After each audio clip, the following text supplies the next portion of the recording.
When Mrs. Millicent Crispin cut a ceremonial ribbon, the bridal mannequin behind her, styled to look exactly like her, burst into flames before horrified witnesses in Flaxborough. Now tell me, where are you listening from? The Flaxborough Chamber of Commerce had decided, with the sort of determined optimism that characterizes municipal enterprises everywhere, to hold its first annual wedding fortnight. This ambitious venture was intended, according to the carefully worded press release composed by Mrs. Dulcie Warminster of the Tourist Board, to celebrate the institution of marriage whilst encouraging local commerce in these challenging times. What it actually celebrated, as became apparent to anyone observing the proceedings, was the remarkable capacity of small shopkeepers to transform the most sacred of human ceremonies into an opportunity for competitive window dressing. The centerpiece of this celebration was to be the Grand Bridal Exhibition in Gedge & Sons' newly refurbished premises on Market Street. Mr. Reginald Gedge, a man whose relationship with fashion was purely commercial and therefore unencumbered by taste, had invested considerable sums in transforming his shop window into what he described, with touching confidence, as a temple to matrimonial splendor. 3 mannequins, arranged in poses of ethereal contemplation, displayed what the accompanying cards proclaimed to be gowns for every bride's dream. The exhibition was to be formally opened by Mrs. Millicent Crispin, whose recent marriage to Mr. Gerald Crispin of Crispin and Associates, Agricultural Implements, had been judged by the organizing committee to represent the sort of respectable union that Flaxborough wished to encourage. Mrs. Crispin, the former Miss Hazel Trumpet, had agreed to perform the ceremony with the gracious reluctance of a woman who understands that civic duty occasionally requires one to stand in shop doorways whilst photographers adjust their equipment with theatrical precision. At 2:30 on a Thursday afternoon that had threatened rain since morning but lacked the conviction to deliver it, a modest crowd assembled before Gedge & Sons. The gathering possessed that particular quality of English social events where attendance is motivated less by enthusiasm than by the fear of being thought unsociable. Mrs. Tea Time from the Copper Kettle stood with the comfortable authority of one whose business benefits from any event that encourages people to seek refreshment afterward. Councillor Winge, resplendent in his mayoral chain, maintained the expression of benevolent attention that he had perfected through years of opening everything from church fetes to public conveniences. Mrs. Crispin herself appeared promptly at the appointed hour, wearing a blue dress that managed to be both fashionable and sufficiently modest to satisfy the more traditional members of the Chamber of Commerce. She carried herself with the careful poise of a woman who had recently discovered that marriage, whatever its private rewards, involved a surprising number of public obligations. "Ladies and gentlemen," announced Councillor Winge, his voice carrying the practiced projection of a man accustomed to addressing audiences who would rather be elsewhere, "it gives me great pleasure to declare this exhibition officially open. Mrs. Crispin, if you would be so kind as to cut the ribbon." The ribbon in question, a length of white satin that had been stretched across the shop entrance with more enthusiasm than skill, awaited Mrs. Crispin's attention. She accepted the ceremonial scissors, gilt-painted and tied with an unnecessarily elaborate bow, and approached her task with the resigned efficiency of someone completing a necessary but unremarkable duty. It was at this moment, as the small crowd pressed closer to witness the ribbon's ceremonial destruction, that the incident occurred. Mrs. Crispin raised the scissors, positioned them carefully around the satin, and squeezed. The ribbon parted with a soft whisper, and the crowd began the polite applause that such occasions require. But something was wrong with the window display behind them. A thin tendril of smoke, barely visible in the afternoon light, had begun to rise from the hem of the central mannequin's gown. The smoke moved with the lazy confidence of something that had all the time in the world to accomplish its purpose. "I say," observed Mr. Daintree, the retired bank manager whose eyesight remained disappointingly acute, "is that meant to be happening?" The crowd turned as one, following his gaze to the window. The smoke had thickened slightly, acquiring a more purposeful character. The mannequin, a figure of serene bridal composure, stood unchanged except for the growing cloud that wreathed her feet like morning mist. "Electrical fault," declared Mr. Sled, Gedge's window dresser, with the swift authority of a man who had spent his career making explanations for the inexplicable. He rushed toward the shop entrance, keys jangling with urgent purpose. But before he could reach the door, the smoke had found its voice. A small flame, bright and surprisingly cheerful, appeared at the mannequin's hem. It paused there for a moment, as if considering its options, then began to climb the dress with the methodical determination of a mountaineer. The crowd made that collective sound, part gasp, part murmur, that the English produce when confronted with the unexpected.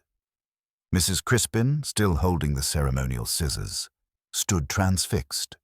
Her face had acquired a peculiar pallor, and she swayed slightly as if the sight of the burning bride had struck her with more than ordinary shock. "Someone should," began Councillor Winge, but his sentence was lost in the sudden commotion as Mr. Sled burst through the shop door and attacked the burning mannequin with a small fire extinguisher that produced more noise than effect. The flames, however, had developed their own momentum. They raced up the dress with delighted enthusiasm, transforming the serene bride into a figure of spectacular destruction. The veil, a creation of antique lace that Mrs. Gedge had described as priceless, proved to be considerably more flammable than its price suggested. "Dear God," whispered Mrs. Crispin, and the scissors fell from her nerveless fingers to clatter on the pavement.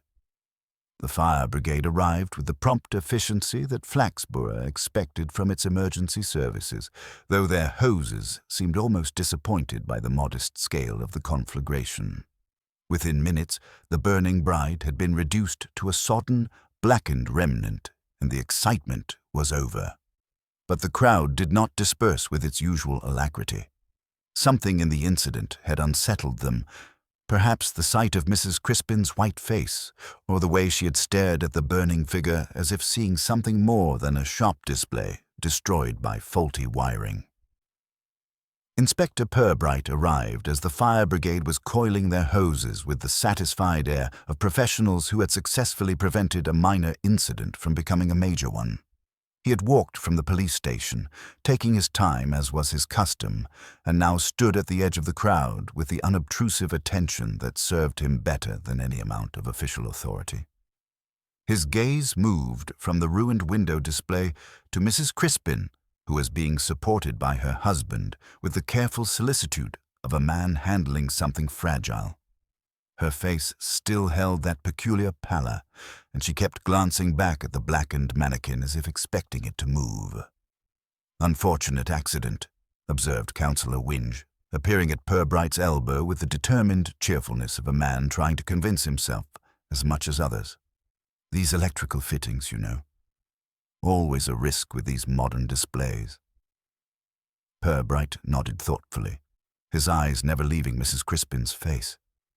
"Indeed," he murmured, "though I find myself curious about one small detail." "Oh, the mannequin that caught fire," Purbright said quietly.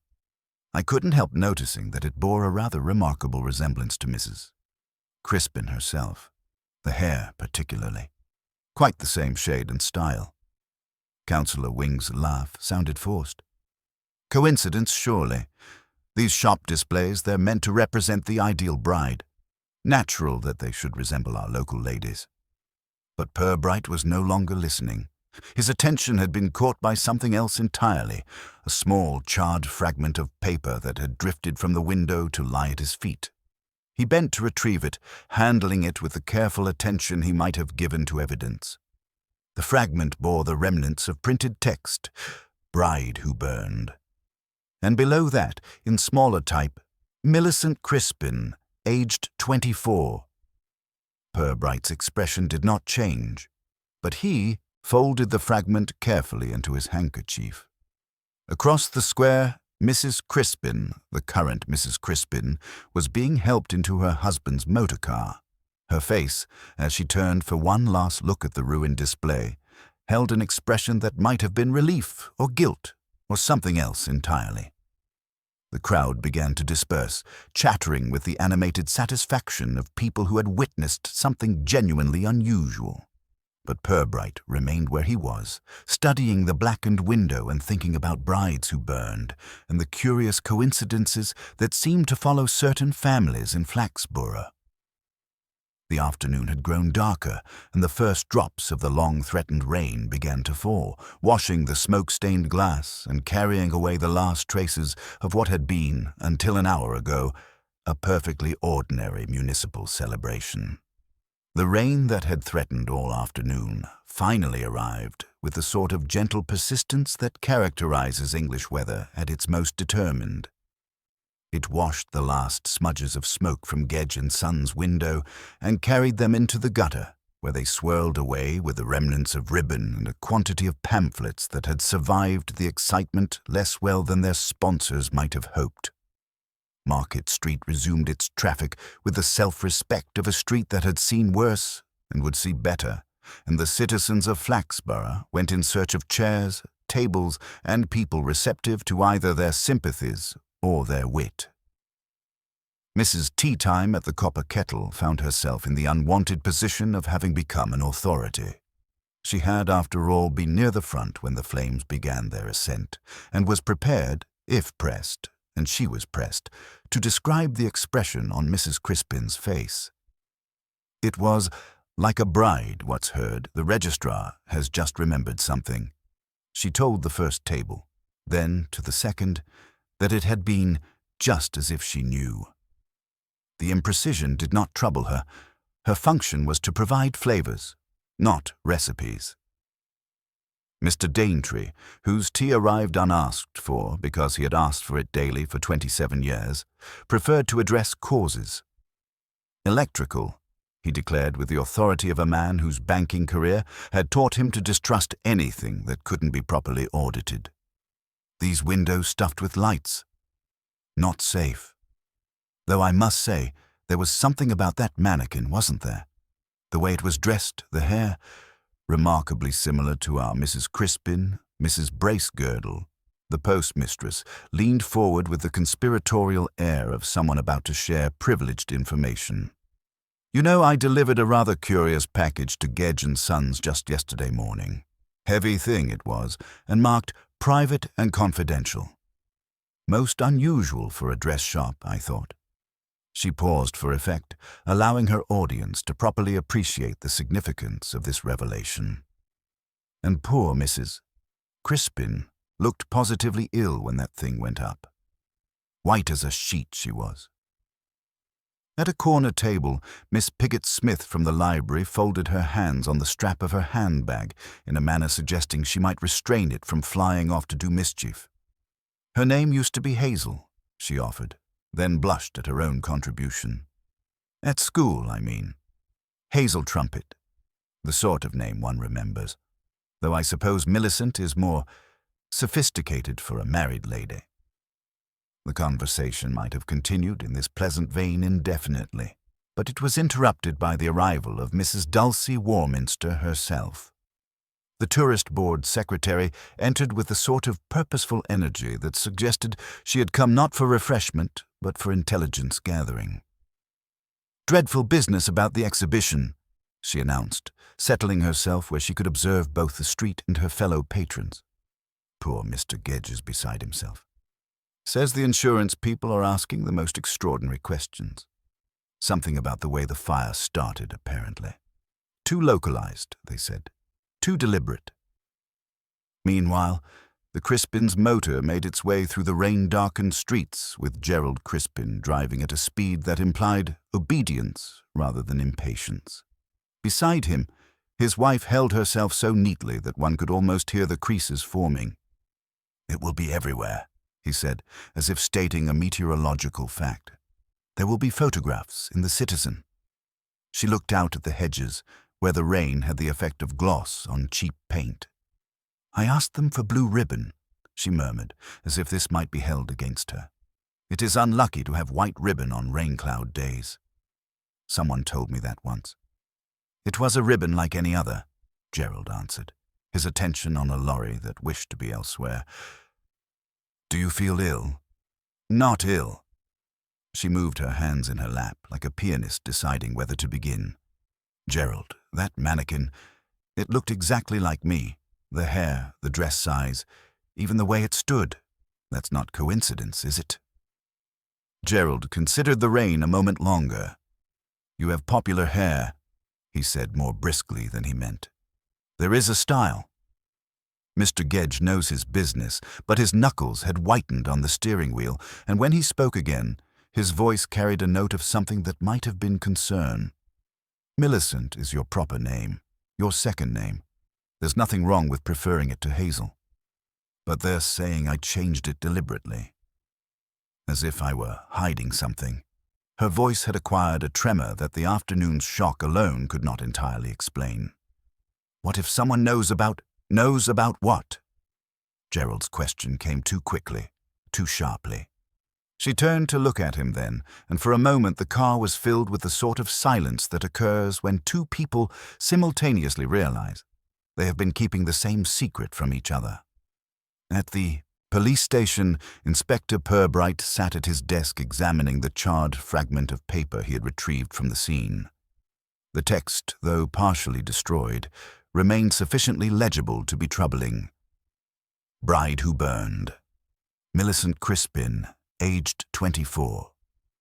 The paper appeared to be newsprint, though of better quality than the local Flaxborough Gazette typically employed.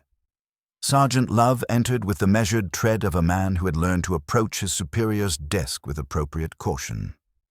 "The fire chief's report, sir," he announced, placing a manila folder on the desk. "Makes interesting reading, if I may say so." Purbright opened the folder and scanned its contents with unhurried attention. Fire Chief Mullion's assessment was characteristically thorough, but it was the final paragraph that warranted particular consideration. "The fire originated at the base of the central mannequin's gown in a manner consistent with the ignition of an accelerant rather than electrical malfunction. The rapid spread of flames suggests the presence of a flammable substance deliberately applied to the fabric." "Arson, then?" Love ventured, though his tone suggested he hoped for a simpler explanation. "So it would appear," Purbright murmured, his attention returning to the paper fragment. "Though the question remains, who would wish to burn a shop window display so dramatically, and why choose a mannequin that bore such a striking resemblance to Mrs. Crispin?" The inspector rose and moved to his window, where the evening life of Flaxborough proceeded along its usual unhurried course. "I think, Love, that we should pay Mr. Gedge a visit tomorrow, and perhaps have a word with his window dresser, Mr. Sled. One often finds it illuminating to observe how swiftly a man will explain away an inconvenience." The following morning found Purbright at Gedge & Sons, ostensibly as a concerned citizen making casual inquiries. The shop had already replaced the charred mannequin with a pristine model, though a faint smell of smoke lingered like an unwelcome memory. Mr. Gedge, whose waistcoat seemed perpetually on the verge of rebellion, greeted Purbright with forced cheerfulness. "Inspector, though I trust you're not here to rake over yesterday's unfortunate business. All quite settled, I assure you." "Merely passing," Purbright replied with the air of a man whose interest in haberdashery was purely academic, "though I confess I was rather taken by yesterday's display. The central mannequin bore a striking resemblance to Mrs. Crispin, I thought." Mr. Gedge's smile faltered momentarily. "Ah, yes. Mr. Sled, our window dresser, has a keen eye for local appeal. Pure coincidence, of course. We certainly don't sculpt our mannequins to resemble specific individuals." Mr. Sled himself, when summoned, proved to be a thin man with perpetually anxious eyes, who flinched slightly when Purbright approached. "An accident, Inspector," he said before being asked. "Purely an accident. Faulty wiring in these old buildings." "Indeed," Purbright murmured, though I was curious about the mannequin's particular styling. The coiffure seemed remarkably similar to Mrs. Crispin's. Sled's eyes darted about the shop as if seeking escape routes. "Standard model, Inspector. The Seraphina, we call her, though I did give her a more local touch. To appeal to Flaxborough tastes, you understand.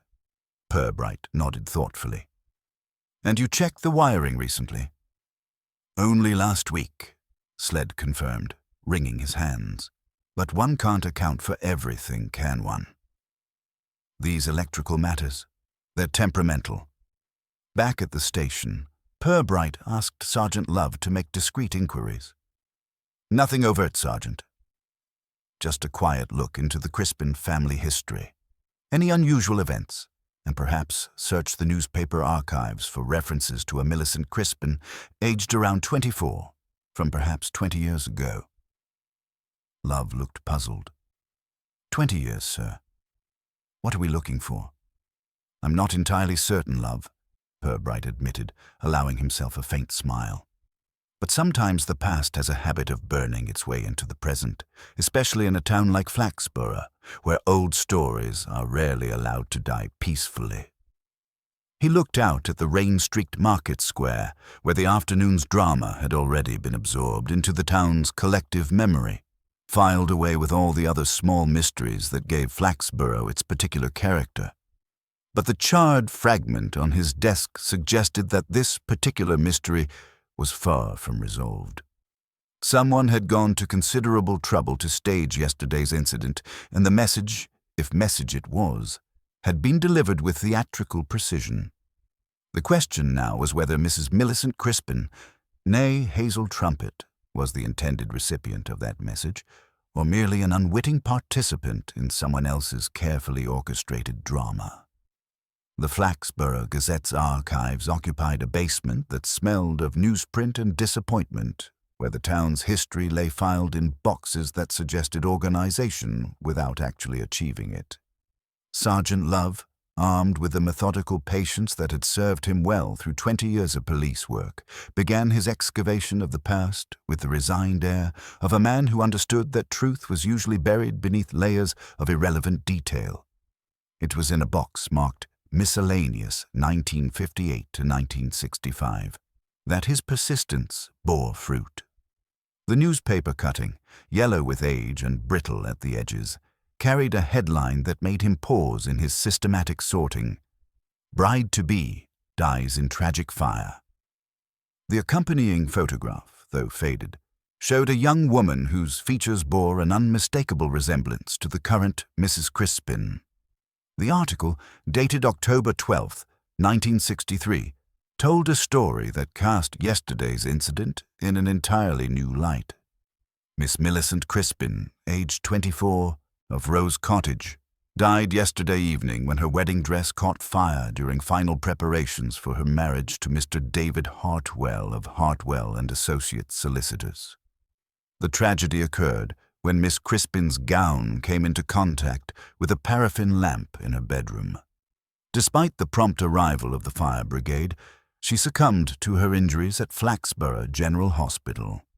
The wedding, scheduled for this morning, has been cancelled. Miss Crispin was the daughter of the late Mr. Arthur Crispin, formerly of the agricultural implement firm. Love photographed the cutting with the small camera that had become standard equipment for such expeditions, then continued his search with renewed purpose. 2 additional references emerged, a brief obituary notice and, more intriguingly, a follow-up article published a week later suggesting that the circumstances of the fire had raised certain questions that were never fully resolved. Inspector Purbright received this intelligence in his office while the morning rain drummed against the windows with the persistence of someone seeking admission. He studied the photograph for a long moment, comparing it with his memory of yesterday's Mrs. Crispin, then set it aside with the careful precision of a man who understood that evidence was like good wine. It required proper aging before consumption. "The resemblance is remarkable," Love observed, stating what both men were thinking. "Could be the same person if you didn't know better." "Indeed," Purbright murmured, "though I find myself wondering whether we do know better. 20 years is a considerable gap, but not an impossible one for certain kinds of continuity." Before Love could respond, Mrs. Bracegirdle from the post office appeared in the doorway with a sort of purposeful energy that suggested important intelligence. She carried an envelope in her hand like a warrant. "Inspector," she announced, "I thought you should see this. It was brought to my attention this morning by Mrs. Crispin herself. The current Mrs. Crispin, that is. She seemed quite distressed about it. The envelope, expensive paper with a discreet monogram, contained a copy of the very newspaper cutting that Love had discovered, along with a brief note in careful script. Some names carry their own curses." Purbright examined the envelope with the attention he might have given to a piece of evidence. "No postmark, Mrs. Bracegirdle. Hand-delivered, Inspector. Slipped through the slot sometime during the night. Mrs. Crispin found it with her morning post and brought it straight to me. Poor thing. White as a sheet she was." Mrs. Bracegirdle, having delivered her primary intelligence, settled into the chair that Purbright indicated with the comfortable air of someone whose civic duty required the sharing of additional information. "I remember the original Millicent Crispin," she offered without prompting. "Lovely girl, though there were complications surrounding her engagement. Questions about whether she was entirely committed to the match, if you take my meaning." "What sort of questions?" "Letters," Mrs. Bracegirdle said with the satisfaction of someone whose professional position had provided her with privileged insights. "Letters that arrived regularly but stopped abruptly about a month before the wedding. Personal correspondence from someone who signed himself only with initials. And then there was the matter of the fire itself." Purbright waited with the patience of a man who understood that the best intelligence came from people who were allowed to tell their stories at their own pace. "The dress she was wearing when it happened," Mrs. Bracegirdle continued, "it wasn't her wedding dress at all. That was hanging safely in the wardrobe, untouched by the flames.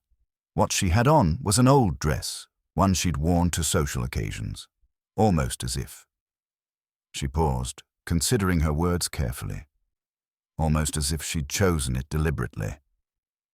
The cottage that had once housed the original Millicent Crispin now served as home to Mrs. Elderly, a widow whose memory for local events was exceeded only by her willingness to share it with anyone who demonstrated appropriate interest.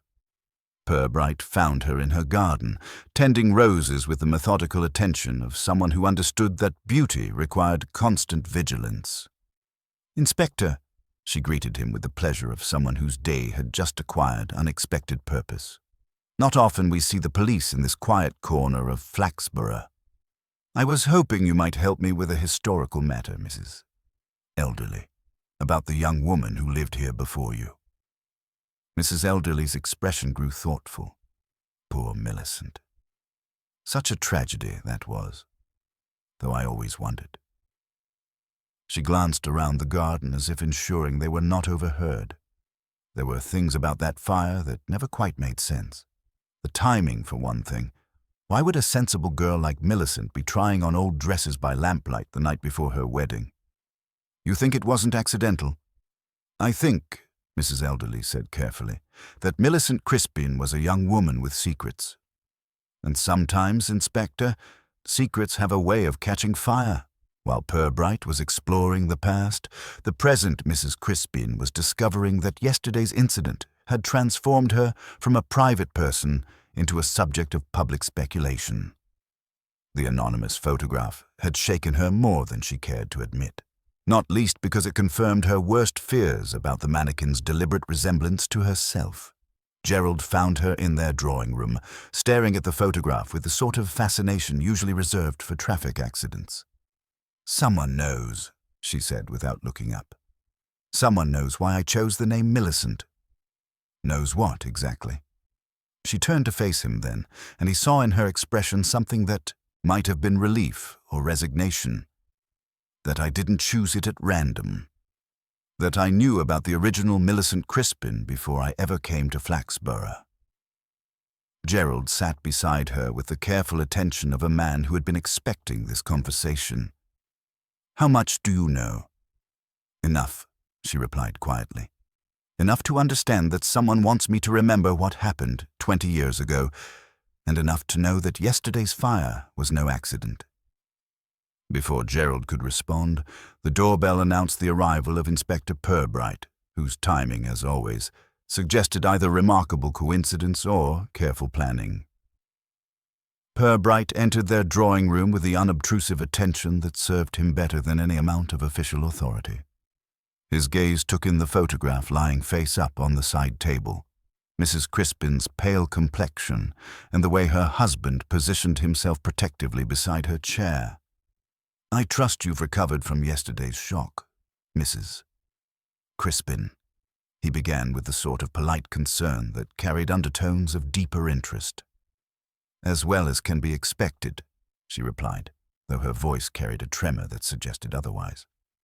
"I wondered if you might help me understand something that's been puzzling me," Purbright continued, settling into the offered chair with comfortable authority. "The name Millicent Crispin appears to have a certain historical resonance in Flaxborough. I'm curious whether you were aware of this when you chose to adopt it." The silence that followed was profound enough to suggest that all three occupants of the room understood the implications of the question. Mrs. Crispin's hands clenched in her lap, and her husband's jaw tightened almost imperceptibly. "I'm not sure what you're suggesting, Inspector," Gerald said carefully. Purbright smiled with gentle understanding. "Perhaps I am suggesting that yesterday's incident was less random than it appeared. That someone with knowledge of Flaxborough's history arranged a rather theatrical reminder of past events. The question, of course, is whether that someone intended to frighten Mrs. Crispin or to expose her." Mrs. Crispin looked up then, meeting Purbright's gaze directly for the first time. "What do you want to know, Inspector?" "The truth, Mrs. Crispin. About why you chose to become Millicent instead of remaining Hazel, and about what connection, if any, you have to the young woman who died in this town 20 years ago." The silence that followed Inspector Purbright's question possessed the particular weight of a truth that had been carefully stored away, like good china reserved for occasions that never quite arrived. Mrs. Crispin's hands remained folded in her lap, but Purbright observed that her knuckles had acquired the sort of whiteness that accompanies decisions of considerable gravity. "Inspector," she said at last, her voice carrying the careful precision of someone who had rehearsed this moment without quite expecting it to arrive. "I did not stumble upon the name Millicent Crispin by accident. The original Millicent was a distant relation, my father's cousin's daughter. We never met, but her story became something of a family legend." Gerald Crispin's expression suggested a man who had just discovered that his wife's past contained more furniture than he had been led to believe. "Hazel," he said quietly, "you never mentioned a family connection." "Because it seemed too convenient," she replied, turning to face him with something that might have been apology or defiance. "When I learned your surname and realized I would be living in Flaxborough, the coincidence felt almost destined, as if I were meant to complete something she had left unfinished." Purbright leaned forward with the sort of gentle attention that encouraged confidences. "What sort of family legend, Mrs. Crispin?" "The sort that gets embellished with each telling," she admitted. "My father always said there were questions about her death that were never properly answered, that the fire might not have been entirely accidental." She paused, gathering herself for what was clearly a difficult admission. 3 weeks ago, I began receiving anonymous letters. Someone knows about the family connection, and they're not pleased about my presumption in taking her name." "What sort of letters?" Gerald answered before his wife could speak, his voice tight with concern. "Threatening ones.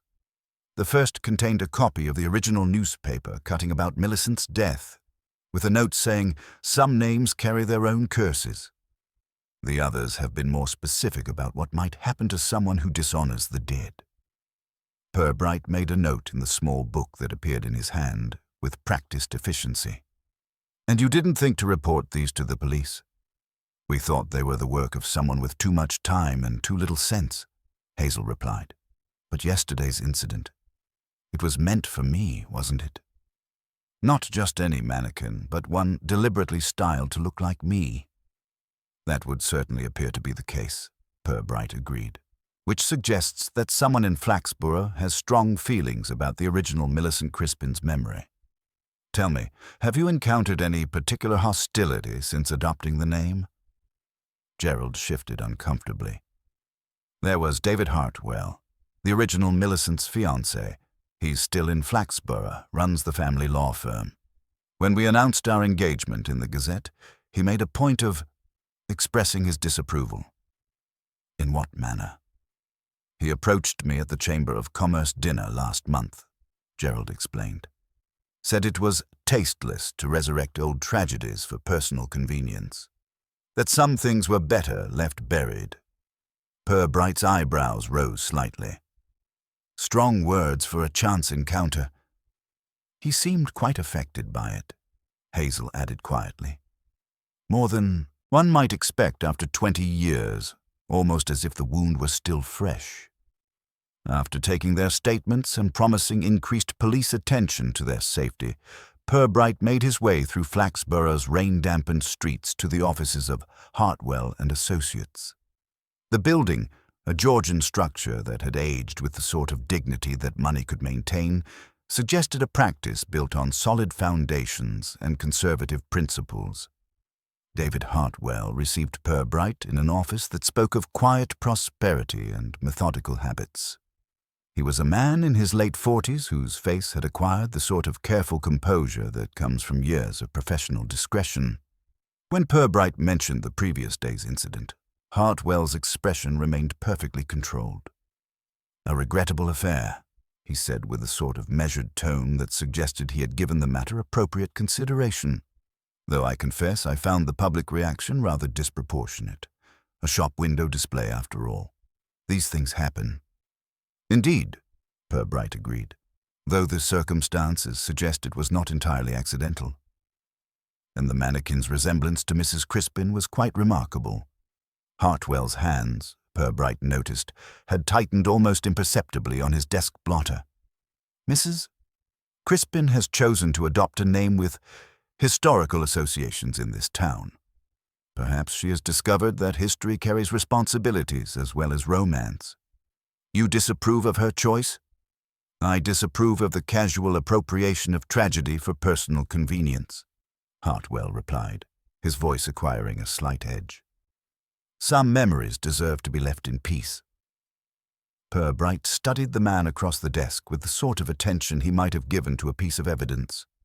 Hartwell had all the qualities that would make him an obvious suspect: motive, opportunity, and the sort of controlled demeanor that could conceal years of carefully nursed grievance.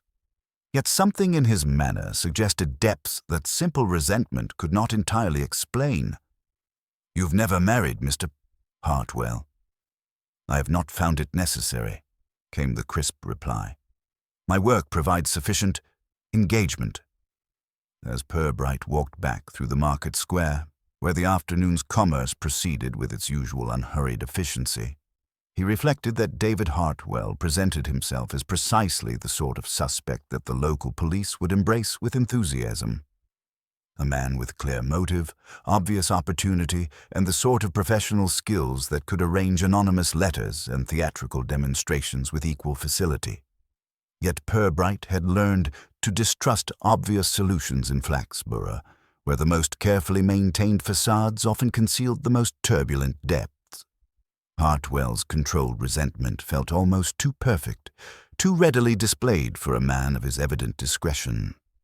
Back at the station, Sergeant Love awaited him with additional intelligence. The fire chief's final report, sir, he announced, placing a folder on Purbright's desk. Confirms the use of an accelerant, something with a sweet smell, possibly orange oil or similar furniture polish. And Mrs. Bracegirdle mentioned that Gedge and Sons received a delivery yesterday morning. Private and confidential, she said. Came by special messenger. Purbright opened the folder and scanned its contents with unhurried attention. Interesting. And what of Mr. Sled, the window dresser? Nervous as a cat, sir. Keeps insisting it was electrical failure, but he's been asking around town about Mrs. Crispin's background. Miss Piggott-Smith of the library says he borrowed the 1963 newspaper files last week." "Did he indeed?" Purbright murmured, his attention returning to the fire chief's report. "It seems, Mr. Sled has been conducting research of his own. Perhaps it's time we discovered whether his interests are professional or personal." The inspector leaned back in his chair, contemplating the various threads that were beginning to weave themselves into a pattern. David Hartwell remained the obvious suspect, but obvious suspects in Flaxborough had a way of proving to be red herrings, carefully arranged to distract attention from more subtle truths. Someone had gone to considerable trouble to stage yesterday's theatrical reminder, and the message, if message it was, had been delivered with a precision that suggested intimate knowledge of both the town's history and its current inhabitants. The question now was whether that someone was seeking to protect an old secret or expose it, and whether Mrs. Millicent Crispin was the intended victim or merely an unwitting participant in someone else's carefully orchestrated drama. Inspector Purbright had learned over the years that the most illuminating conversations often occurred in locations where people felt sufficiently comfortable to forget they were being questioned. The Copper Kettle, with its atmosphere of genteel gossip and reliable tea, provided precisely such an environment. Mrs. Teatime, polishing her tables with the sort of methodical attention that suggested both pride and habit, proved remarkably forthcoming when approached with appropriate delicacy. "Orange oil, Inspector," she repeated, pausing in her work to consider the question with professional interest. "Oh yes, I use it on all the wood surfaces. Lovely scent, and it brings up the grain beautifully. Though I must say, it's terribly flammable.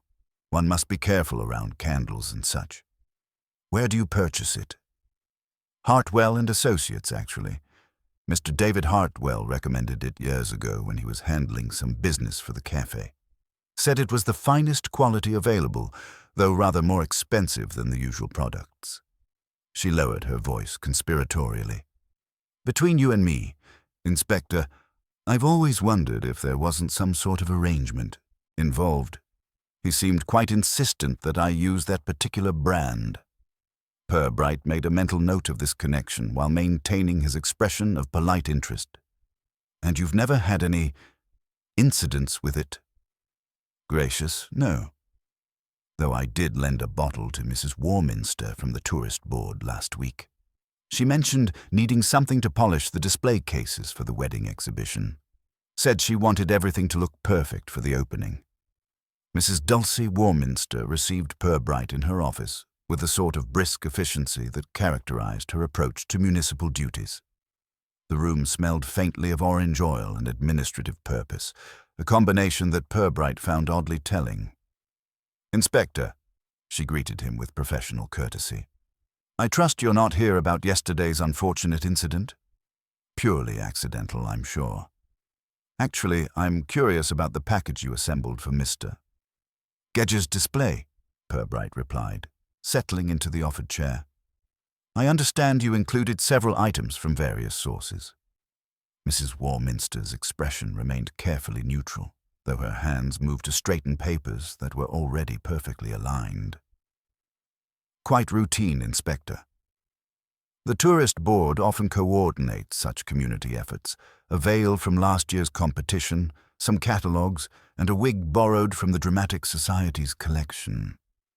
And the orange flower essence.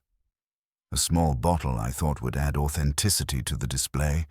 Brides should smell appropriately romantic, don't you think?" Her laugh sounded slightly forced, though I must admit, I used some of Mrs. Teatime's furniture oil to clean the bottle first. Wanted everything to be perfectly presented. Purbright noted the careful way she avoided mentioning the source of the orange oil. "Your handwriting is quite distinctive, Mrs. Warminster. I understand you teach lettering at the Evening Institute?" "I do indeed. Proper penmanship is becoming a lost art, I'm afraid.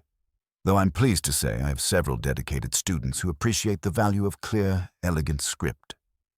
"Anyone I might know?" Mrs. Warminster consulted a small ledger with theatrical precision. "Let me see. Mrs. Bracegirdle attends regularly. though her loops tend toward the excessive.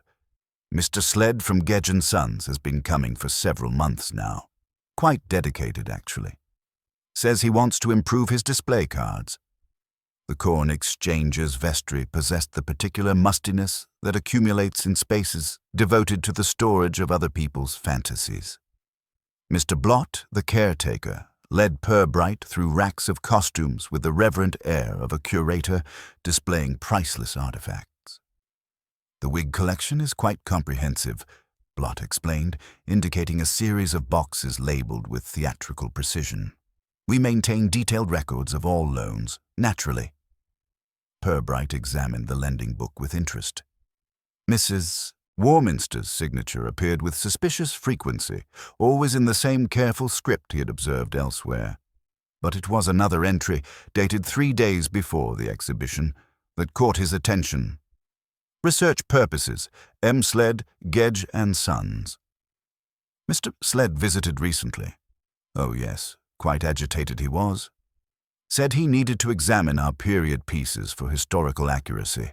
Spent considerable time with the 1960s collection, particularly the bridal items. Blott lowered his voice. Between you and me, Inspector, he seemed less interested in the wigs themselves than in the photographs we keep for reference. Had a magnifying glass and everything. In a filing cabinet that had seen better decades, Blott produced a collection of photographs documenting the Society's previous productions.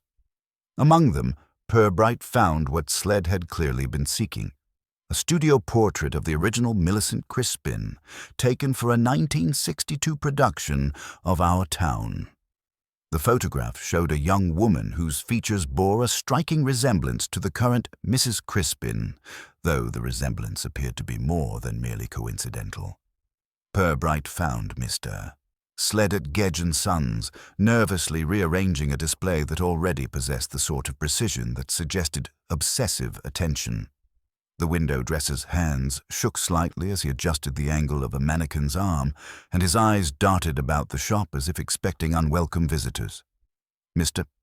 Sled, Purbright began with gentle authority. I've been learning about your recent research activities. The Evening Institute, the Dramatic Society, the newspaper archives. Quite thorough preparation for a window display. Sled's face acquired the sort of pallor that accompanies the sudden realization that one's activities have been more closely observed than anticipated. Just wanted to do justice to the theme, Inspector. Historical accuracy is important in retail display. Indeed. And the anonymous order from London? I understand there were quite specific instructions about styling the central mannequin. How did you... Sled began, then caught himself. Yes, there was a special commission. Very detailed specifications about the hair, the pose, even the facial expression. The client seemed to want something quite particular. And you didn't find this unusual? Sled wrung his hands in the gesture Purbright had come to associate with his nervous state. In this business, Inspector, you learn not to question eccentric requests, especially when they come with generous payment. The client clearly had strong feelings about historical authenticity. Did the client specify the use of orange oil in the preparation? Orange oil? Sled looked genuinely puzzled. No, nothing like that. Though, he paused, his expression growing troubled. There was something about the wig when it arrived. It had been treated with some sort of setting agent, gave it a lovely shine, had a citrusy scent. Quite pleasant, actually.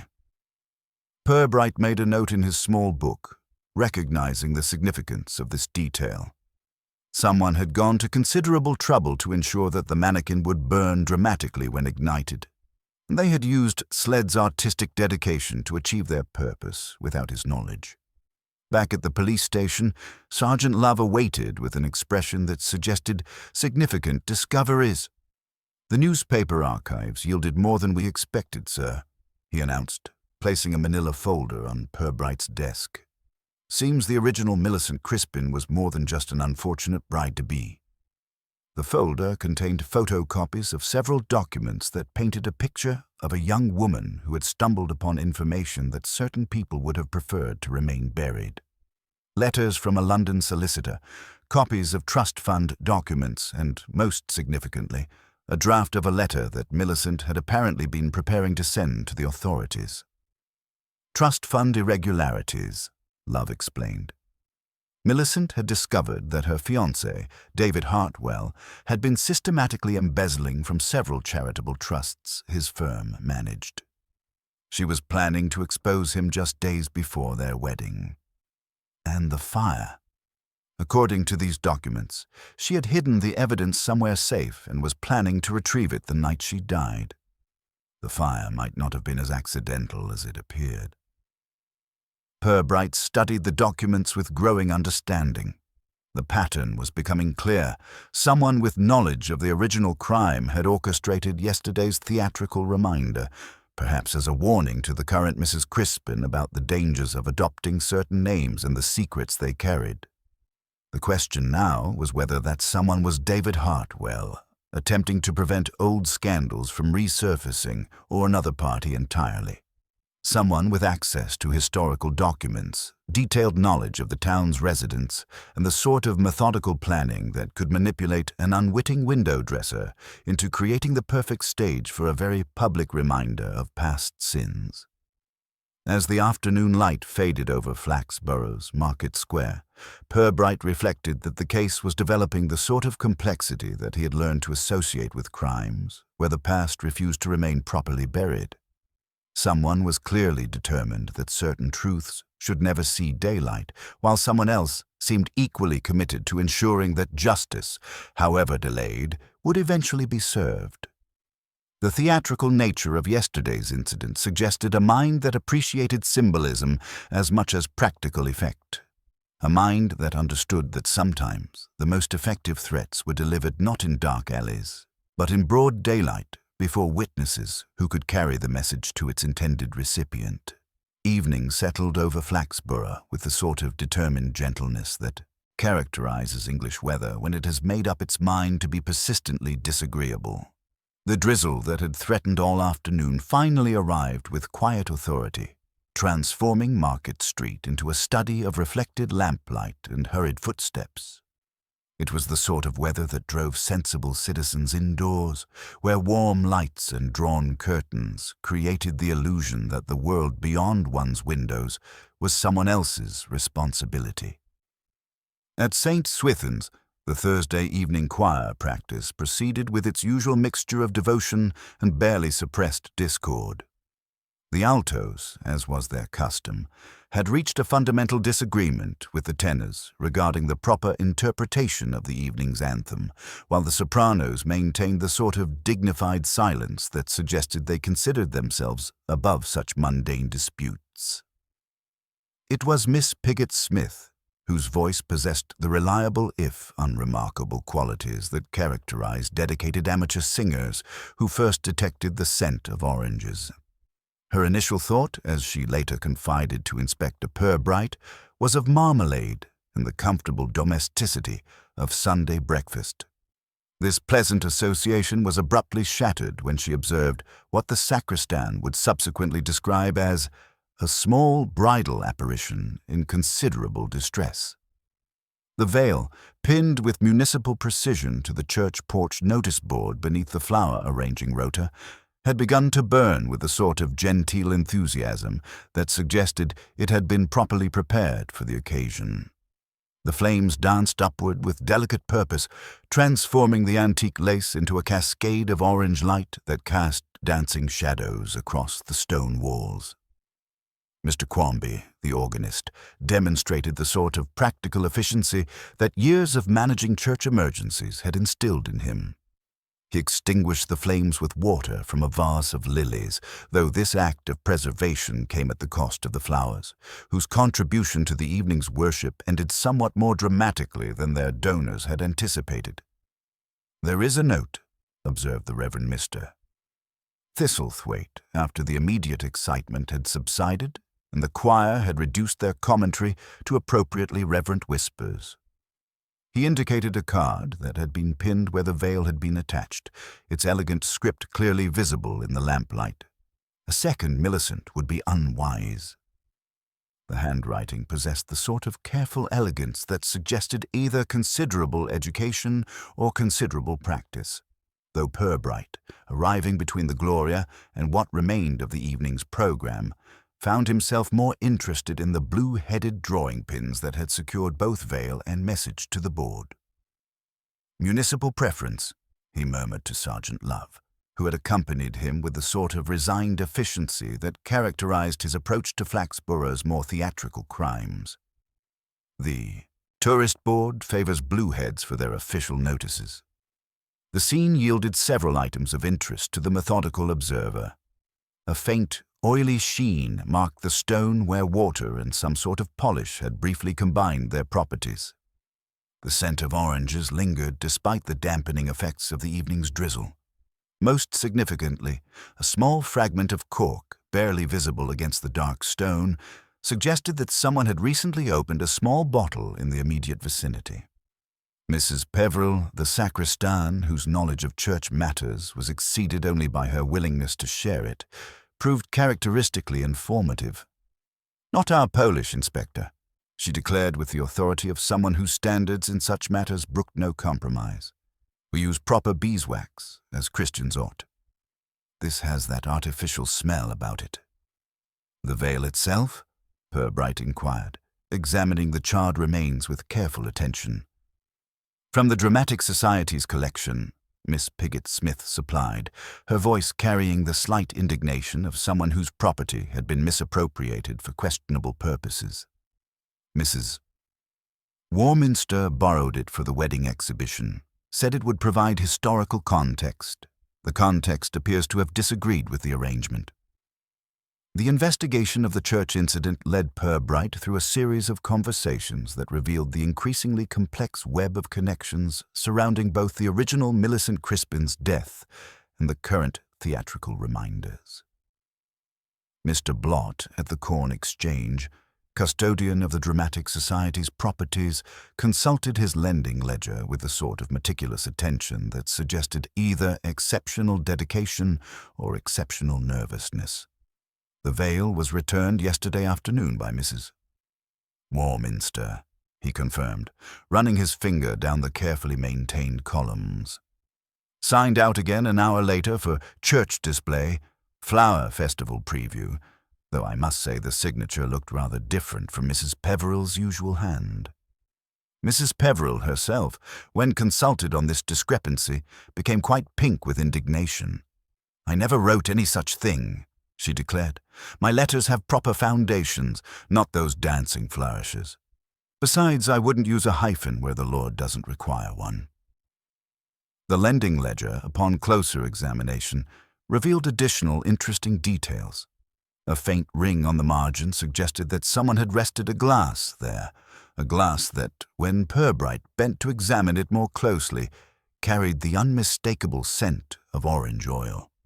While the physical evidence suggested careful planning and theatrical sensibility, Purbright's inquiries into the financial aspects of the original crime yielded equally significant information. A discreet conversation with Mr. Finch at the Flaxborough Savings and Loan revealed that the early 1960s had seen considerable controversy surrounding the management of certain charitable trust funds. The orphanage fund, in particular, Mr. Finch confided with the sort of careful discretion that suggested he had been waiting 20 years for someone to ask the right questions. A substantial sum that was redirected to support the new town hall extension. All quite legal, you understand, though it did cause considerable murmuring among those who felt the money should have remained dedicated to its original purpose. This revelation cast the original Millicent's investigation in a new light. She had not merely stumbled upon personal financial irregularities, but had discovered the systematic misappropriation of funds intended for the town's most vulnerable citizens. Such knowledge would have placed her in considerable danger, particularly from someone with both the legal expertise to arrange the transfers and the social position to suffer catastrophically from their exposure. As evening deepened and Flaxborough settled into its customary quiet, Purbright reflected on the pattern that was emerging. Someone with detailed knowledge of the original crime was systematically escalating their campaign of theatrical reminders. The burning mannequin had been a public demonstration. The church veil represented a more intimate threat, delivered in a setting that suggested the sacred nature of justice itself. The anonymous letters to Mrs. Crispin, the careful staging of each incident, and the consistent use of orange oil as both accelerant and signature suggested a mind that appreciated symbolism as much as practical effect. Someone was determined that the truth about Millicent Crispin's death should not remain buried, regardless of the cost to current residents of Flaxborough, who had chosen to adopt her name and, perhaps, her fate. The question now was whether this campaign of revelation was motivated by justice, revenge, or something more complex, and whether Mrs. Millicent Crispin, the current bearer of that dangerous name, would survive long enough to learn the answer. Back at the police station, Purbright examined the evening's evidence with the sort of methodical attention that had served him well through years of investigating Flaxborough's more creative crimes. The case was developing the layered complexity that he had learned to associate with secrets that had been carefully maintained for decades, only to surface with a sort of theatrical flourish that suggested either considerable planning or considerable desperation. Someone in Flaxborough possessed not only the knowledge of past crimes, but also the theatrical sensibility and practical skills to stage increasingly elaborate reminders of them. The challenge now was to identify that someone before their campaign of historical justice claimed another victim, this time perhaps one who bore the name Millicent Crispin through choice rather than birth, and who might discover too late that some names carried curses as well as histories. By morning, Flaxborough had absorbed the church porch incident into its daily conversational repertoire with the sort of practiced efficiency that characterized the town's approach to local drama. The burning veil, though modest in scale, had acquired in the telling the dimensions of something almost biblical, while the elegant handwriting of the accompanying note provided the sort of detail that allowed for extended speculation over breakfast tables throughout the borough. At the Copper Kettle, Mrs. Teatime found herself once again in the position of unofficial authority, dispensing tea and intelligence with equal measure. Mr. Daintree, whose morning routine had become as predictable as the church bells, declared himself an expert on the flammability of antique lace, while Miss Piggott-Smith, summoned into prominence by virtue of having witnessed the incident, offered careful observations about the quite elegant, purposeful nature of the mysterious handwriting. "Orange oil again," Mrs. Teatime confided to her most attentive customers, lowering her voice to the conspiratorial level that such intelligence required. "Same smell as at Gedge and Sons. Someone's developed quite a taste for theatrical effects, haven't they?" Inspector Purbright arrived at the scene in the gentle morning light that had finally replaced the previous evening's determined drizzle. The church porch wore an expression of faint embarrassment, like a respectable building that had been caught in questionable company. He examined the crushed blue drawing pin that remained embedded in the notice board, noting its municipal character, then carefully pocketed a small cork fragment that had escaped the previous evening's attention. Mrs. Dulcie Warminster received him in her office with a sort of administrative composure that suggested she had spent the morning organizing her thoughts as methodically as her filing system. Her desk bore the hallmarks of recent activity, papers arranged with geometric precision, pen nibs lined up like tiny soldiers awaiting inspection. "Inspector," she greeted him with professional courtesy. "I trust you're not here to suggest that the tourist board bears responsibility for every theatrical incident in Flaxborough. We coordinate community events, not community disasters." "I'm curious about the veil that was borrowed from the Dramatic Society," Purbright replied, settling into the offered chair. "The lending book shows it was signed out again after you returned it, for a church display. Flower Festival preview. Mrs. Urbans." Warminster's expression remained carefully neutral. "Mrs. Peveril has very particular views about punctuation, Inspector. She considers hyphens to be reserved for divine purposes and disapproves of their secular application. However, the tourist board has adopted a style guide that permits flower festival as entirely proper. Purbright's gaze rested momentarily on the small tin of blue-headed drawing pins, visible on her shelf. Your calligraphy classes at the Evening Institute? I understand you have several dedicated students? Indeed. Proper penmanship is becoming a lost art. Mr. Sled from Gedge & Sons has been particularly diligent, though his natural tendency toward nervousness sometimes affects the steadiness of his strokes. She paused, considering her words carefully. Miss Pigott Smith also attends regularly. She has quite beautiful handwriting, actually.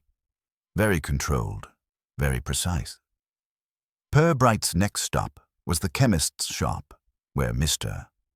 Lomas presided over his domain of eucalyptus and exactitude with the sort of professional gravity that suggested he took his responsibilities seriously. When questioned about recent sales of orange oil, he consulted his records with meticulous attention. 2 bottles this week, Inspector, he confirmed, adjusting his spectacles.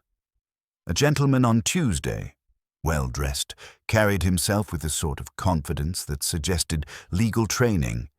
Paid with exact change, no receipt requested, and a lady yesterday morning, quite early. She examined the bottle carefully before purchase, unscrewed the cap to test the scent. Always the sign of someone who knows what they want. Can you describe the lady? Careful hands, Inspector. The sort that handle things with proper respect. She carried a shopping basket with a blue crochet cover and spoke very precisely. Said she needed it for a public display, though she said it in a way that suggested quotation marks around the phrase. Did she give a name? Mr. Lomas shook his head. Paid cash, declined a receipt, though I had the impression I'd seen her before. Library volunteer work, perhaps. She had that sort of quiet authority that comes from years of handling other people's books.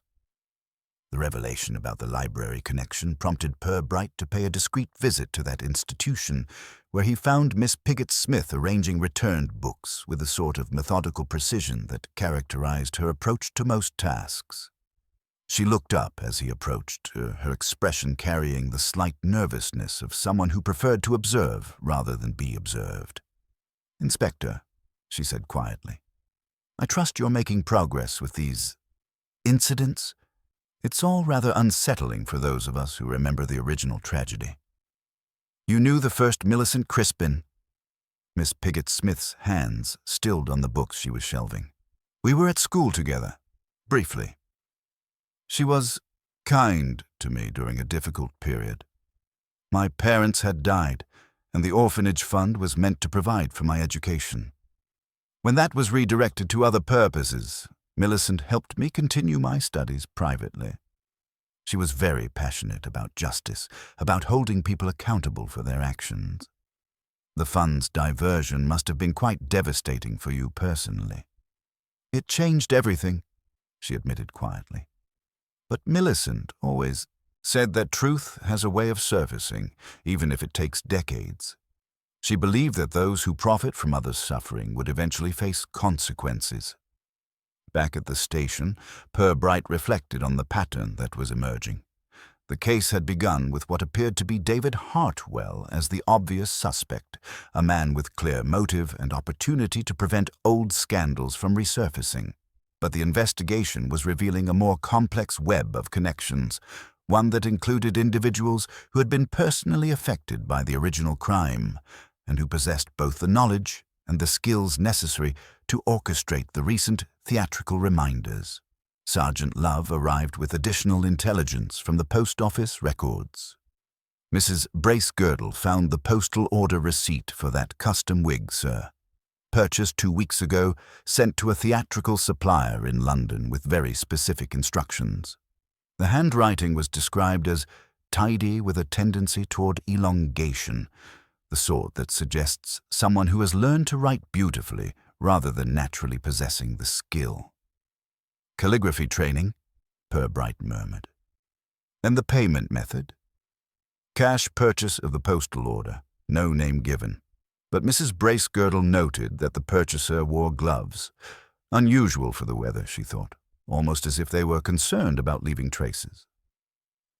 As evening approached, Purbright found himself considering the various threads that were weaving themselves into an increasingly complex pattern.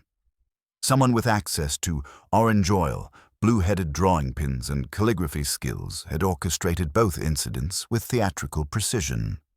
Someone who knew the town's history intimately and felt personally invested in ensuring that old injustices were finally exposed. The question was no longer simply who had the means and opportunity, but who possessed the sort of quiet determination that could sustain a campaign of historical justice across decades, waiting patiently for the right moment to strike. In Flaxborough, where old secrets had a way of surfacing with dramatic timing, the past was proving to be very much alive and apparently quite willing to burn its way into the present with increasing intensity. The case was developing the sort of layered complexity that Purbright had learned to associate with crimes where multiple parties harbored legitimate grievances and where the line between justice and revenge had become blurred by 20 years of careful planning and quiet resentment. Inspector Purbright had developed, over his years in Flaxborough, an appreciation for the particular quality of silence that settled over the police station in the evening hours. It was not the absence of sound so much as the presence of thought, a quietude that allowed the day's accumulated intelligence to arrange itself into patterns that daylight often obscured. He sat now with the charred paper fragment spread before him on his blotter, its few legible words carrying more weight than their brevity might suggest. The texture of the paper troubled him, too smooth for the Flaxborough Gazette, too substantial for ordinary correspondence. He rubbed it gently between thumb and forefinger, noting its resemblance to the library's microfilm prints, that particular quality of reproduction that suggested official preservation rather than casual handling. Sergeant Love entered with the measured tread of a man who had learned to approach his superior's contemplative moments with appropriate discretion. "Evening report, sir," he announced, placing a manila folder on the desk. The chemist's records proved quite illuminating. Purbright opened the folder to find photocopies of Mr. Lomas's sales ledger, each entry meticulously recorded in the sort of copperplate script that suggested pharmaceutical training. 2 purchases of orange oil within the week stood out with particular clarity. One by a gentleman of legal bearing, another by a lady whose careful examination of the product had impressed itself upon the chemist's professional memory. The lady with the shopping basket, Love continued, consulting his notes. "Mr. Lomas recalls her hands, particularly. Careful hands, he said, that handled things with proper respect. She tested the scent before purchasing, as if confirming its suitability for a specific purpose. And the basket itself? Blue crochet cover, according to his recollection, the sort of domestic detail that lodges in one's memory." Love paused, allowing his superior to absorb this intelligence. "I took the liberty of making discreet inquiries about blue crochet work among the ladies of our acquaintance." Purbright's eyebrows rose slightly. "With what result?" "Miss Piggott Smith, sir. Mrs. Bracegirdle mentioned seeing her at the haberdashery last month, purchasing blue wool. Said she was making covers for her library baskets. Something about protecting books from the elements during transport." The following morning found Purbright at the Flaxborough Public Library, ostensibly returning an overdue volume on municipal waterworks that had provided him with several evenings of surprisingly absorbing reading. Miss Piggott Smith received him with a sort of quiet satisfaction that librarians reserve for the restoration of order to their carefully maintained systems. "Inspector," she said, her voice carrying the hushed authority that characterized her professional demeanor, "you are precisely 3 weeks overdue on the development of urban water systems. I trust you found it instructive." "Indeed," Purbright replied, noting how her hands moved with practiced precision as she processed the return. "I was particularly struck by the meticulous planning such projects require, The foresight, the attention to detail, the patience to see long-term objectives through to completion. Miss Pigott-Smith's smile carried a hint of something that might have been approval. Municipal improvements, Inspector, are rarely achieved through haste. They require dedication, proper preparation, and a willingness to work within existing systems to achieve lasting change. Purbright observed her hands as she spoke. Careful hands indeed, moving with a sort of controlled elegance that suggested years of precise work. A faint stain marked the tip of her right index finger, a subtle orange hue that might have been ink, though its citrusy scent suggested otherwise. "I understand you teach calligraphy at the Evening Institute, Miss Pigott-Smith." "I do." "It provides a quiet satisfaction to share the beauty of proper script. There is a discipline to elegant writing, a respect for form and tradition that I find personally meaningful." On her desk, Purbright noted a framed piece of calligraphy, a philosophical quotation rendered in script that bore a striking resemblance to the handwriting he had observed on the anonymous church note. It was signed simply, "A Student of Truth." A more thorough examination of Miss Pigott-Smith's correspondence, conducted with appropriate warrants and legal propriety, revealed connections that cast the recent incidents in an entirely new light. Among her regular correspondents were several individuals who had been affected by the original Orphanage Fund diversion, people who had maintained contact across the decades, sharing information and maintaining what appeared to be a scholarly interest in historical justice. Mrs. Eleanor Thorne in Cheltenham, whose letters discussed theatrical costume design with particular attention to historical accuracy and symbolic significance. Mr. James Wicklow in Yorkshire, whose chemical expertise extended to the preservation properties of various oils and essences. Each correspondent demonstrated a particular skill that, when combined, would provide all the technical knowledge necessary for the recent theatrical demonstrations. "They've been planning this for years," Love observed, studying photocopies of the correspondence.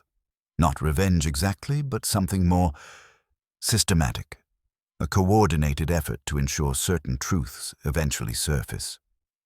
Purbright nodded thoughtfully. "The question is whether Miss Pigott-Smith serves merely as their local correspondent or as the coordinator of their activities, and whether Mrs. Crispin's adoption of the name accelerated their timeline or simply provided an unexpected opportunity." As evening approached, Purbright found himself contemplating the delicate balance between justice and methodology that characterized the most complex cases. Someone with legitimate grievances was systematically escalating their campaign of historical reminder, each incident more pointed than the last. The pattern suggested not random acts of vandalism, but carefully orchestrated moves in a decades-long game designed to force certain truths into the light. "There is something to be said," he observed to Love, "for allowing people to reveal themselves through their own actions rather than through our accusations. I think it's time we provided our theatrical director with a suitable stage for their final performance." He outlined his plan with characteristic precision. A small announcement in the Gazette regarding the discovery of documents related to the original Millicent Crispin's estate. A brief notice inviting interested parties to attend a discussion at the Tourist Board offices. The sort of official proceeding that would compel attendance from anyone with genuine knowledge of the case while providing an opportunity for careful observation of their reactions. "You expect them all to come?" "I expect them to behave according to their natures," Purbright replied. "Mr. Hartwell will attend because his professional reputation requires it. Mrs. Warminster will come because any official meeting without her participation represents a failure of municipal coordination. Miss Pigott-Smith will appear because she respects properly issued notices. Each will do precisely what their character demands, and in doing so, reveal more than they intend." As Flaxborough settled into its evening routines, the town's principal characters began their preparations for what promised to be a significant confrontation with the past.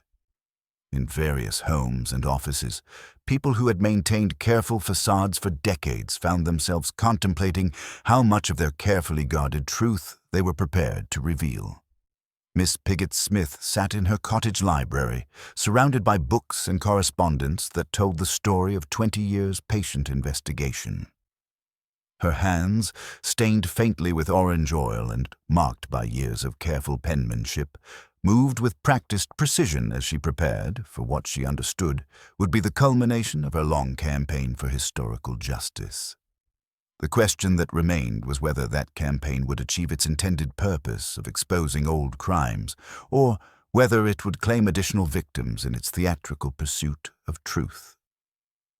In Flaxborough, where the past had a habit of burning its way into the present with increasing intensity, the final act of this carefully orchestrated drama promised to illuminate more than anyone had bargained for.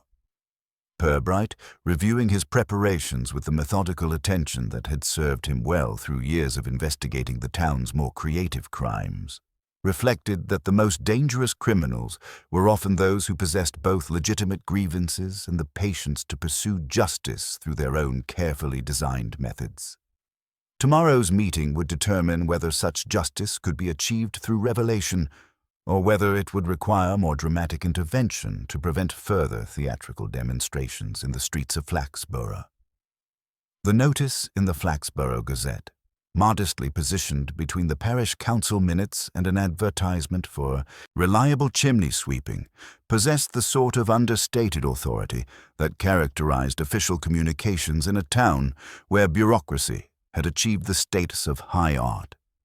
It announced, in terms that managed to be both precise and deliberately obscure, that a meeting would be held at the tourist board offices to discuss recent discoveries pertaining to historical matters of civic interest.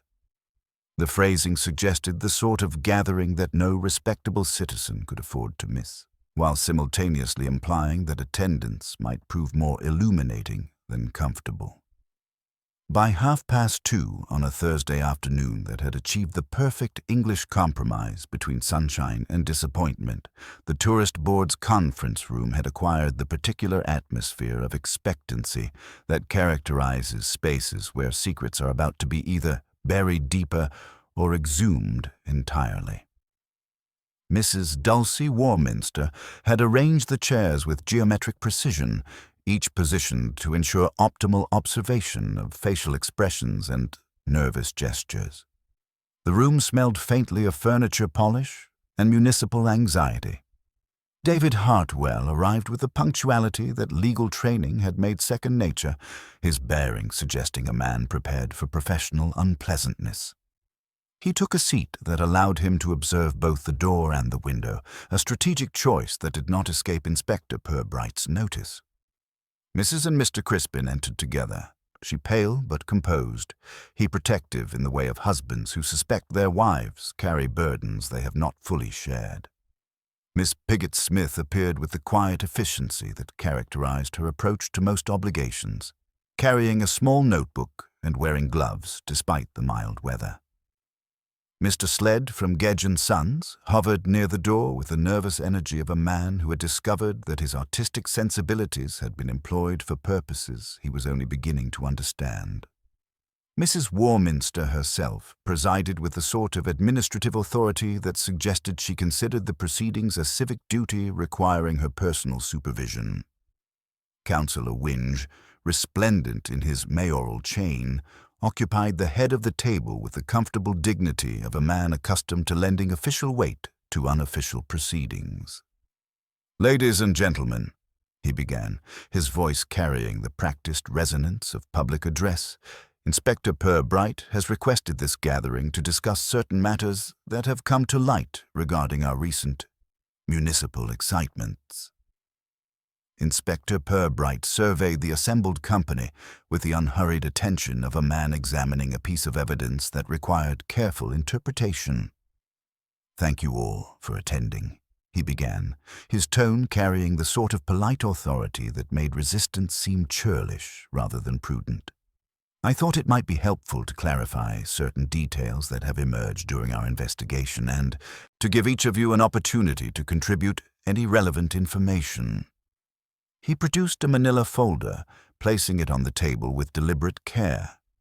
We have established several facts about the recent incidents.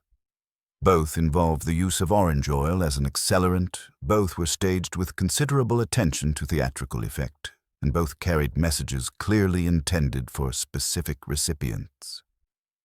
His gaze moved around the table, noting how each person responded to this summary. What interests me particularly is the level of historical knowledge required to orchestrate such precisely targeted reminders. Mrs. Warminster shifted slightly in her chair. Inspector, surely you're not suggesting that knowledge of local history constitutes evidence of criminal behavior? We pride ourselves on Flaxborough's rich heritage. Indeed, Purbright agreed mildly, though I find myself curious about the specific nature of that knowledge. For instance, the original Millicent Crispin's death in 1963 was officially ruled accidental, yet our recent investigation has uncovered documents suggesting she had discovered irregularities in the management of certain charitable funds. Documents that she was apparently planning to make public. David Hartwell's hands, resting on the polished table, tightened almost imperceptibly. Inspector, if you're implying that there was anything improper about the orphanage fund's administration, I must protest. All transactions were conducted with full legal authority and municipal approval. I'm sure they were, Mr. Hartwell, Purbright replied with the sort of gentle reasonableness that made disagreement seem impolite. Though legality and propriety are not always identical concepts, as I'm sure your professional experience has taught you. The question is not whether the fund's redirection was technically lawful, but whether certain parties might have felt strongly enough about it to take commemorative action 20 years later. He opened the folder and withdrew several items, photocopies of handwritten notes, a small cork fragment, and a blue-headed drawing pin. Each of our recent incidents has been accompanied by carefully crafted messages, written in an elegant script that suggests considerable practice in calligraphy. The paper used shows characteristics consistent with library reproduction services, and the drawing pins employed are of a type favored by municipal offices for official notices. Miss Pigott-Smith's notebook, which had been resting open on the table, was quietly closed. Her gloved hands, Purbright observed, moved with the sort of controlled precision that suggested long practice in handling delicate materials. I wonder, Purbright continued, his tone remaining conversational, if I might ask each of you to provide a brief writing sample. Nothing elaborate, simply your signature and perhaps a short sentence of your choosing. For comparison purposes, you understand. He produced a sheet of paper and a fountain pen, placing them in the center of the table. Mr. Hartwell, perhaps you would begin. The solicitor signed with the brisk efficiency of a man whose handwriting had been shaped by years of legal documents. Mrs. Warminster followed with loops that suggested both artistic pretension and administrative authority. The Crispins wrote with the careful attention of people who understood they were being observed. Mr. Sled's signature trembled slightly, betraying his nervous state. When the paper reached Miss Pigott-Smith, she paused for just a moment, a hesitation so brief that only the most attentive observer might have noticed it. She removed one glove, revealing fingers faintly stained with what might have been ink, though the citrusy scent suggested otherwise, and wrote with the fluid precision of someone for whom elegant penmanship was both skill and habit. "Thank you," Purbright said, collecting the paper with unhurried care. "Most illuminating. I notice, Miss Pigott-Smith, that your handwriting bears a striking resemblance to the anonymous messages we've been receiving. The same attention to proper letter forms. The same controlled elegance." The room fell silent except for the gentle ticking of the wall clock. Miss Pigott-Smith's composure remained outwardly intact, though her remaining glove was being twisted with unconscious nervousness. "Of course," Purbright continued, his voice maintaining its gentle reasonableness, "elegant handwriting is not uncommon among those with library training. nor is a thorough knowledge of local history or access to reproduction services or familiarity with municipal supplies. He paused, allowing each point to settle. What is less common is the combination of all these elements with a personal connection to the original tragedy and the sort of patient dedication required to plan and execute such carefully orchestrated reminders. Miss Pigott-Smith looked up then, meeting his gaze directly for the first time. Her eyes held something that might have been relief, or resignation, or perhaps simply the quiet satisfaction of someone whose long-maintained secret was finally approaching its moment of revelation. "The original Millicent Crispin was a remarkable young woman," she said quietly, her voice carrying the precise diction that characterized her professional demeanor. She deserved better than to have her memory appropriated by someone who knew nothing of her struggles or her principles. "Indeed," Purbright agreed, though one might argue that justice delayed is not necessarily justice denied, particularly when it arrives with such theatrical precision. As the afternoon light faded over Flaxborough's market square, the assembled company sat in the sort of charged silence that precedes either confession or catastrophe. The case was approaching its climax with the methodical inevitability that characterized Purbright's investigations, where truth emerged not through dramatic revelation but through the patient accumulation of small, telling details. The question now was whether Miss Pigott-Smith would choose to complete her carefully orchestrated campaign of historical justice through confession, or whether she would require one final, definitive demonstration of the inspector's understanding of her 20-year pursuit of truth. In Flaxborough, where the past had a habit of refusing to remain properly buried, the answer promised to illuminate more than anyone had bargained for. The silence that followed Miss Pigott-Smith's quiet admission possessed the particular weight of truth finally acknowledged. Inspector Purbright allowed it to settle like dust after a long-closed book has been opened, then reached for the writing samples with the unhurried precision that characterized his approach to revelation. "Indeed, Miss Pigott-Smith," he began, his voice carrying the gentle authority of someone who had spent considerable time arranging facts into their proper order, "the original Millicent Crispin was, by all accounts, a young woman of exceptional principle. Her commitment to exposing the irregularities she had discovered speaks to a character that would naturally inspire lasting loyalty." He held up the paper containing the writing samples, angling it so that all present could observe the elegant script that had emerged from Miss Pigott-Smith's pen. "Your handwriting, I observe, displays the sort of controlled beauty that comes from years of dedicated practice. The same hand, I believe, that composed the notes accompanying both our recent theatrical incidents." Mrs. Warminster shifted uncomfortably in her chair. "Inspector, surely you're not suggesting that teaching calligraphy constitutes criminal behavior?" "Not at all," Purbright replied mildly. "Though, when combined with access to library reproduction services, municipal supplies, and a thorough knowledge of local history, it does suggest remarkable preparation for the task at hand." He produced the charred paper fragment, the cork, and the blue-headed drawing pin, arranging them on the table with careful precision. Each incident required specific materials: orange oil as an accelerant, blue drawing pins of the type favored by municipal offices, and paper of the quality used for microfilm reproduction. David Hartwell's hands had tightened on the table's edge. "Inspector, if you're implying some sort of conspiracy—" "I'm implying nothing, Mr. Hartwell," Purbright interrupted with polite firmness.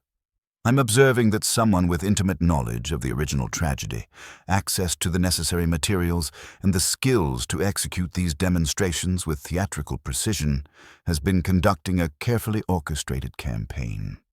The question was never whether such a campaign existed, but rather who possessed both the ability and the motivation to sustain it across 20 years. He turned his attention to Miss Pigott-Smith, whose composure remained remarkable. The mannequin at Gedge & Sons required detailed specifications sent to a London theatrical supplier. Mr. Sled, quite innocently, followed instructions that resulted in a figure bearing a striking resemblance to Mrs. Crispin. The wig, as he observed, carried the distinct scent of citrus, orange oil, applied as a setting agent to ensure dramatic combustion. The church incident, Purbright continued, demonstrated even greater precision. The veil was borrowed through official channels, treated with accelerant, and positioned with mathematical accuracy to ensure maximum visual impact while minimizing actual damage. The accompanying note, written in the same elegant script, carried a message clearly intended for specific recipients. Miss Pigott-Smith removed her remaining glove, revealing the faint orange stain that marked her index finger. "I will not insult your intelligence, Inspector, by denying what you have so methodically established. Yes, I orchestrated both incidents. Yes, I used my calligraphy skills, my access to library resources, and my knowledge of municipal procedures to ensure their effectiveness. The original Millicent Crispin," she continued, her voice carrying the precise diction that characterized her professional demeanor, "was not merely a victim of unfortunate circumstances. She had discovered systematic irregularities in the management of the orphanage fund, irregularities that affected not only the intended beneficiaries, but also the broader community's trust in its institutions." Gerald Crispin found his voice. "But why target my wife? She had nothing to do with events from 20 years ago." "Because," Miss Pigott-Smith replied, turning to face Mrs. Crispin directly, the casual appropriation of a name that carried such weight seemed to trivialize the sacrifice of someone who died pursuing justice. "I wanted our community to remember the real Millicent Crispin, not as a romantic tragedy, but as a young woman who risked everything to expose corruption." Hartwell's composure finally cracked. "This is preposterous. The fund's redirection was entirely legal, properly authorized." "Legal, perhaps," Miss Pigott-Smith interrupted, "but hardly just. Those funds were intended for the education of orphan children. When they were diverted to more politically convenient purposes, it destroyed opportunities for vulnerable young people throughout Flaxborough." Purbright observed the interplay of expressions around the table with the sort of attention he might have given to evidence requiring careful interpretation. "Miss Pigott-Smith, your methods, while undeniably creative, constitute arson, albeit of a remarkably restrained variety. The law requires that such actions face appropriate consequences." "I understand, Inspector," she replied with quiet dignity. "I have always understood that justice sometimes requires personal sacrifice." However, Purbright continued, "Given the minimal damage caused, the educational value of your demonstrations, and what I suspect will be considerable community sympathy for your motivations, I believe the courts will view your actions with appropriate context. A binding over to keep the peace, restitution for Mr. Quarmby's lilies, and perhaps some form of community service that makes better use of your organizational talents." Councillor Wynne cleared his throat with official purpose. "The Council will naturally wish to review the historical irregularities that have come to light. Proper procedures must be followed." "Indeed," Purbright agreed. "Mr. Hartwell, I trust you will cooperate fully with any such review." The solicitor nodded with the resigned air of a man who had spent 20 years avoiding this moment. "Of course, Inspector." Complete cooperation. As the meeting dispersed, each participant carried away their own portion of the afternoon's revelations. Mrs. Crispin, supported by her husband's protective attention, had acquired not only the truth about her adopted name, but also an understanding of the responsibility it carried. Mr. Sled departed with the relief of a man whose artistic integrity had been vindicated, while Mrs. Warminster began the mental organization of committees that would be required to address the disclosed irregularities. Miss Pigott-Smith gathered her notebook and gloves with the methodical precision that characterized all her actions. "Inspector," she said quietly, "I hope you understand that everything I did was in service of truth." "I understand, Miss Pigott-Smith," Purbright replied. that you have spent 20 years ensuring that certain truths would not remain buried. In Flaxborough, we have learned to appreciate such dedication, even when it arrives with theatrical accompaniment. As she walked toward the door, her bearing suggested a woman who had finally completed a task that had defined much of her adult life. The original Millicent Crispin story had been told, her sacrifice acknowledged, and her memory restored to its proper place in Flaxborough's history. Outside, Market Street resumed its daily commerce with the sort of determined normalcy that characterized English communities after moments of revelation. The truth had been served, justice had been pursued through unconventional channels, and the town could return to its routines with the quiet satisfaction that comes from having faced its past with appropriate courage. Flaxborough rose the next morning with a sense of business concluded, the way a tidy house resumes its proper shape after overnight guests have departed. The weather, perhaps taking its cue from the town's collective sigh of relief, had moderated into the sort of pale, obliging sunshine that made everything appear both cleaner and faintly apologetic. The market square, which had endured its share of theatrical conflagrations and municipal revelations, returned to its more agreeable duty of providing a backdrop for the purchase of vegetables and the exchange of carefully measured confidences. The copper kettle found itself in the peculiar position of serving tea with a certain relief, as if returning to a vocation more reliable than prophecy. Mrs. Teatime, no longer required to interpret omens or decode mysterious fires, could dispense intelligence with the comfortable authority of someone whose facts had been officially confirmed. Mr. Daintree, whose morning routine had acquired the reliability of church bells, now held forth on the moral implications of financial stewardship with the satisfaction of a man whose suspicions had been vindicated through proper channels. Miss Pigott Smith's appearance before the magistrates had demonstrated the sort of practical wisdom that characterized Flaxborough's approach to justice when it arrived wearing theatrical costume.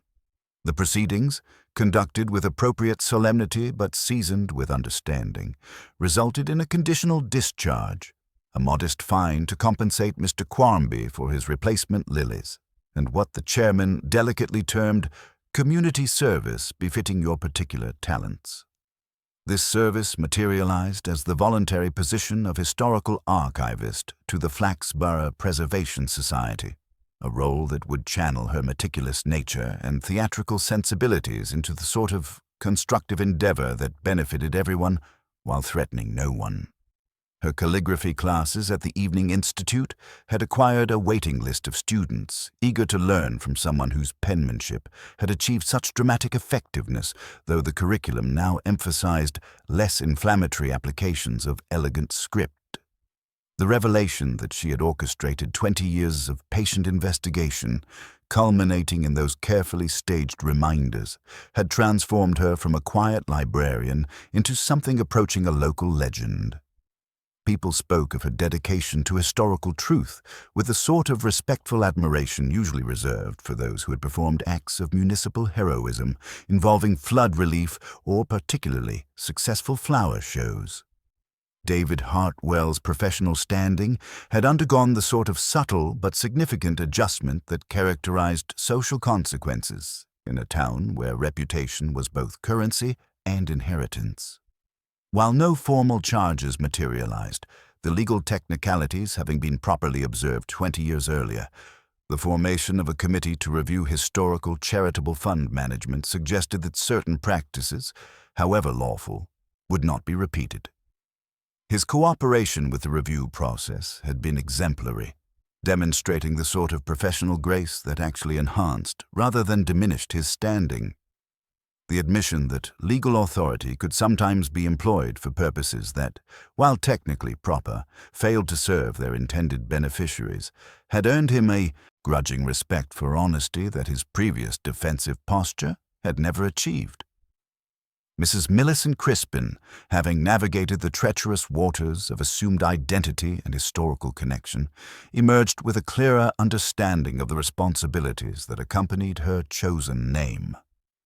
She had joined the Historical Society and volunteered to assist with research into the original Millicent's contributions to community welfare, a decision that transformed her from an unwitting participant in someone else's drama into an active custodian of historical memory. Gerald's support throughout the ordeal had demonstrated the sort of matrimonial solidarity that Flaxborough's residents found both admirable and reassuring. Their decision to establish a small scholarship fund in the original Millicent's name provided the sort of practical memorial that honored the past while serving the future. Mrs. Warminster, with her characteristic adaptability, had already begun planning a Flaxborough Historical Preservation Fortnight, a venture designed to channel the town's renewed interest in its past into something suitably organized and, ideally, profitable for local commerce. The tourist board's files now contained detailed plans for exhibitions, lectures, and guided tours that would transform recent revelations into educational opportunities. Mr. Sled at Gedge & Sons had discovered that his unwitting participation in historical theatre had enhanced rather than damaged his professional reputation. Word of his artistic sensitivity and attention to period detail had spread beyond Flaxborough, resulting in commissions from neighboring towns seeking similarly authentic displays for their own civic celebrations.